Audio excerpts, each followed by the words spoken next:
Because if you can understand what that high performance means to you and your team and what it depends on, then you're in a really, really good place to start building your foundations, building your business, building your organization towards achieving that.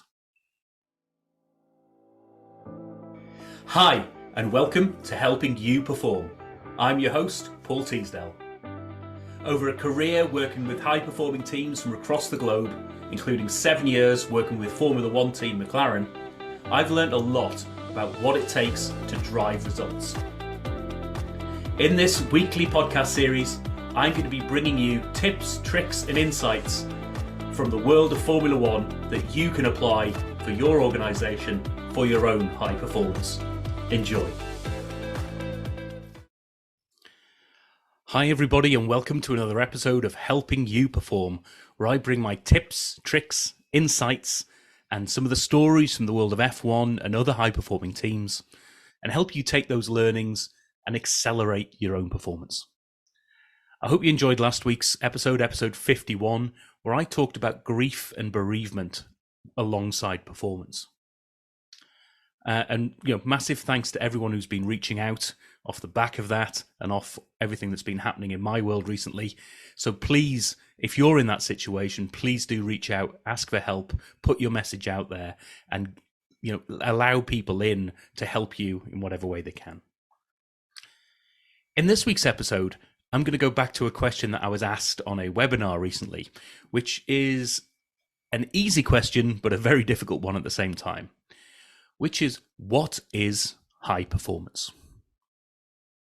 Now, the easy answer to this is the classic. It depends.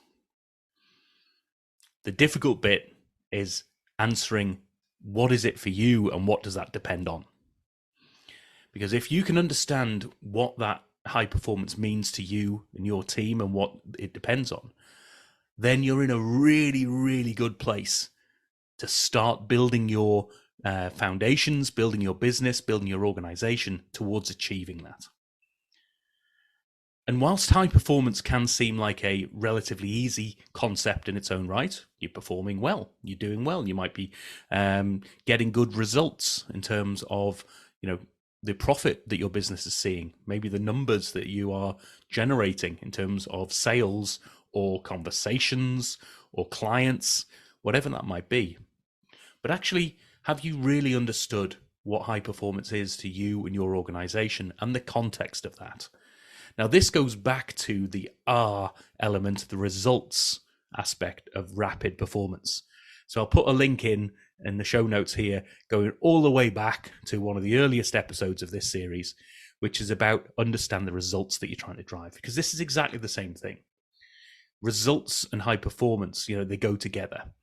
So what does high performance mean to you and your organization? Now, when I first joined McLaren, they were riding the crest of a slump. They're a couple of years into the Honda deal, engine deal, and were doing really poorly. They were right at the back of the grid and really struggling with the performance of their car. So how do you set this vision of what high performance is in a situation like that? Well, high performance in that moment and your thoughts about where you want to be are very much dependent on the timeframes that you have in mind.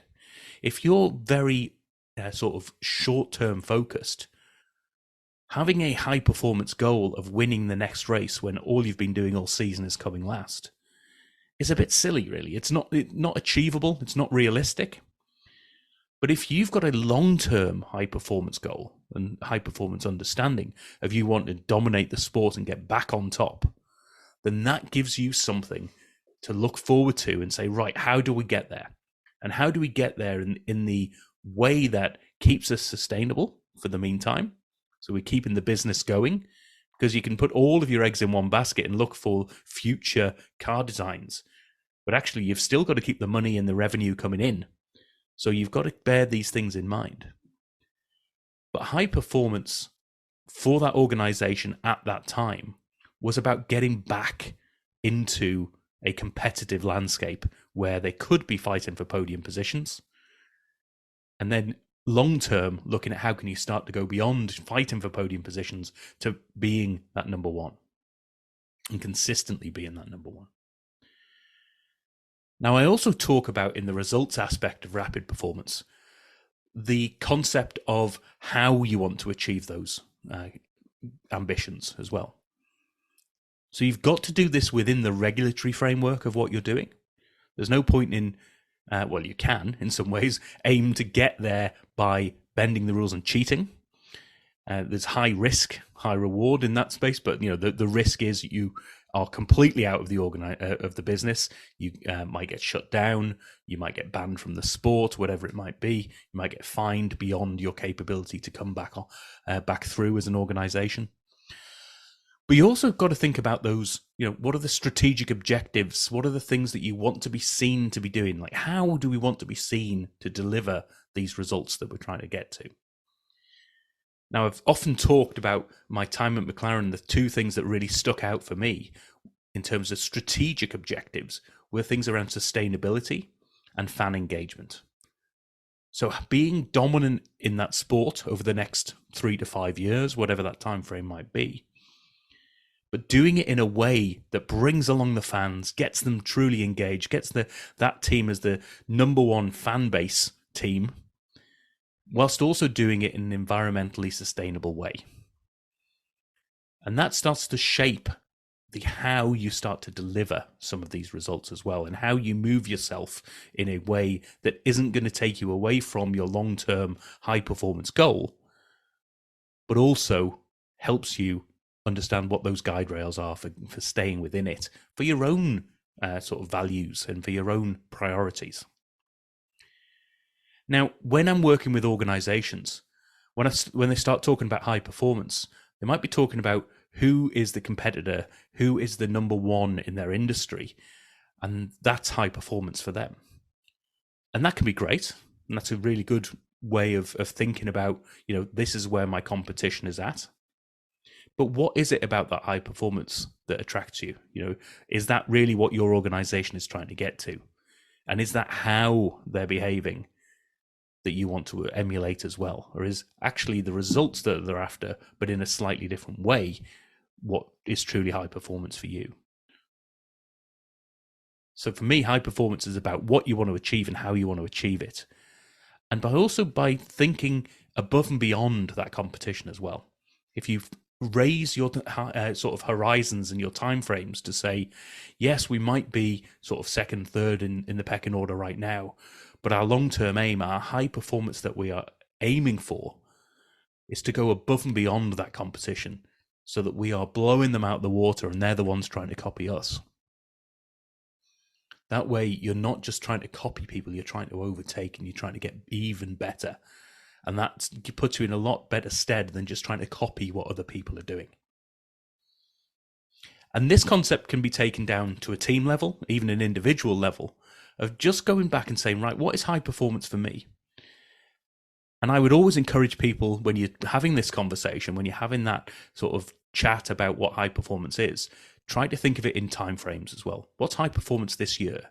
And where does that take me in terms of high performance in 3 to 5 years' time, and even beyond that?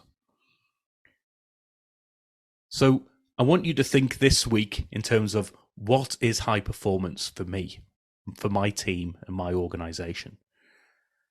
And also, how do I want to be achieving that? What are the things that are important to me such that we are achieving those goals within guide rails that mean something to us in terms of our values and our priorities?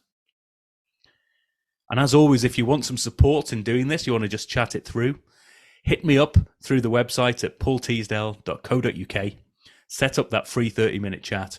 Let's talk about it. Let's understand what high performance can mean for you, your team, and your organization. I'll see you in the next episode.